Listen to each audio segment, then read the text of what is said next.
I feel kind of awkward doing this because it's just about what we've accomplished in the past year, but I thought it might be a good way to wrap things up and at the end give some kind of idea where we're headed and what's on the very near horizon for ultimate formulations. I was working on the Natty Mayo blend, the genistein, DHEA, ecdysterone, and epicatechin all in one hydrogel. And I was testing that on myself in replacement for my usual slow-release oxytocin. And the experiment went very well. In fact, it's one of my better growth periods. But yeah, I think that came out really well and was very encouraging. And I still think that the Natty Mayo topical blend is a good alternative for people that don't want to take that leap to peptides. 3 months ago, I asked if dihexa was improving my guitar playing, my dexterity. I definitely believe it was. And we're looking back, we've got, this video here.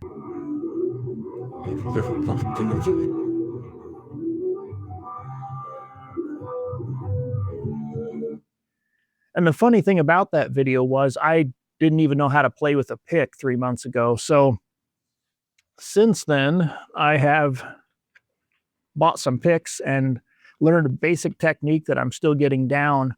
But besides the dihexa, the oxytocin and the IGF-1 DES recently, in addition to, some of the other things I've been testing, all lead to neurogenesis. In addition to the neurogenesis that happens directly after fasting. So I feel like my guitar playing has improved since 3 months ago, and I've been playing with a pick for about maybe a month and a half now. And you can see in this little short, it's sloppy playing, but it's something. It's way more than I could do 6 months ago, let's say.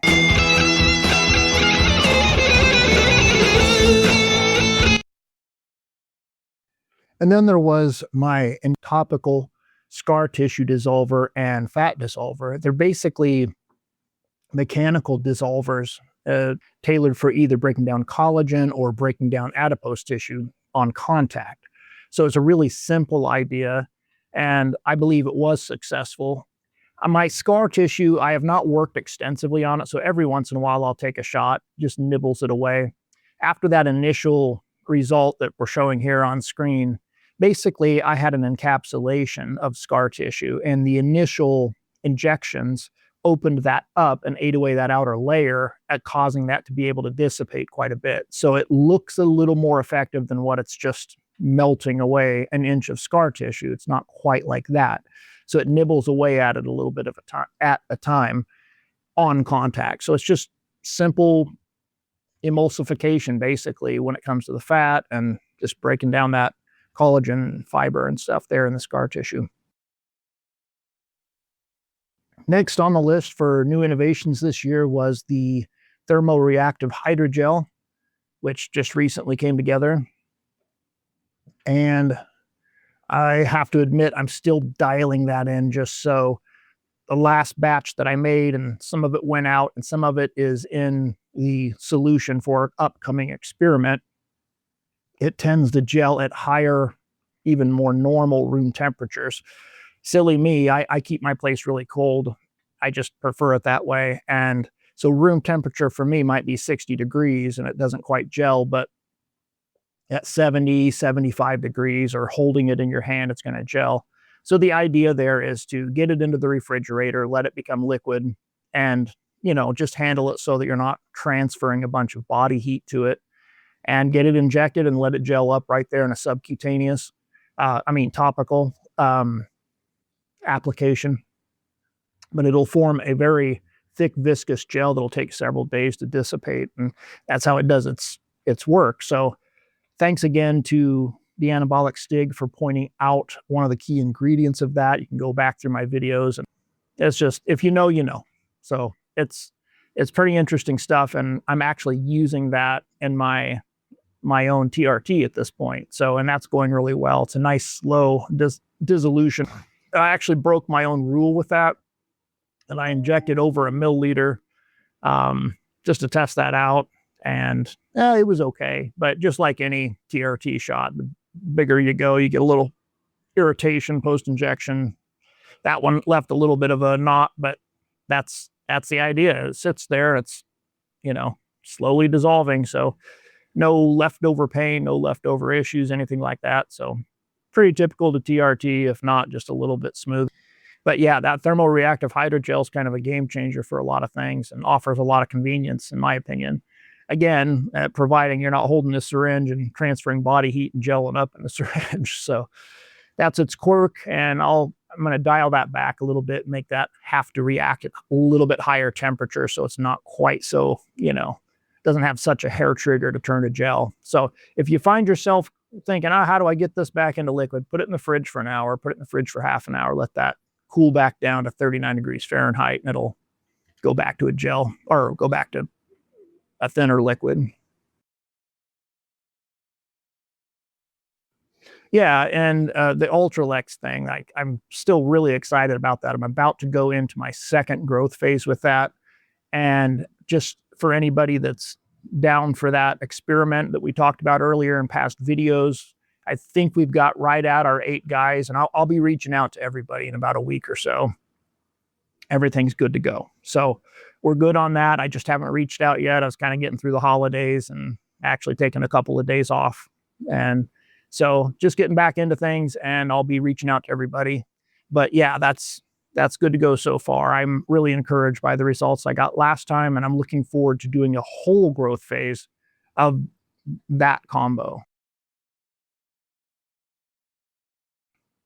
I just want to mention a big thanks to the customer and viewer and partner of the channel that has reached out and contracted some emulsification work, and included in that is access to some equipment that is well beyond what I've been working with. So a big thank you. You know who you are. I'm very excited about what the new year has coming up. Should be able to do some things that we've never been able to do before, as far as cavitation, encapsulation, ultrasonic sonication. I guess it's similar to what I do with HPBCD with heat, but it provides its own very, very precise mixing.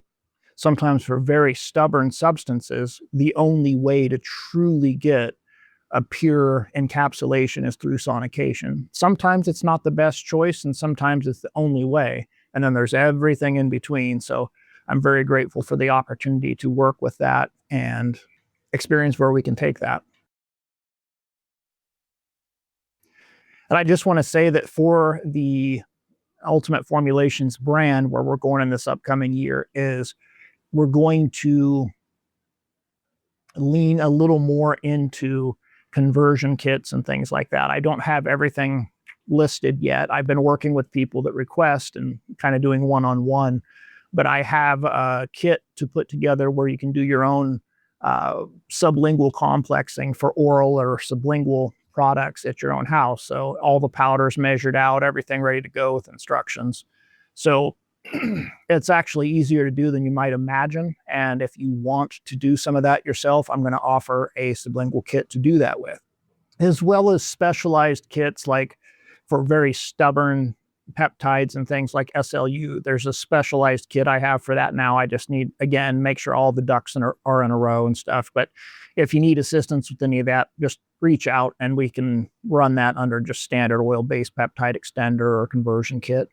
But it's going to run about the same price, but it'll be specialized kits for, if you're wanting to work with DES and oxytocin, for example. I'm going to have a specialized kit for basically what would be Ultralex, the formula, essentially, with everything you need except for, what I can't sell.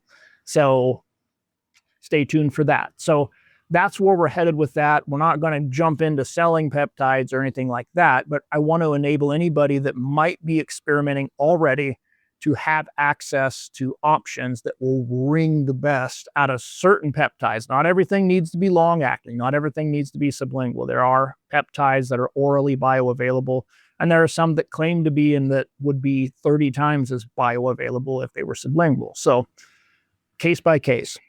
But this way you can take that control into your hands and make it how you want to make it.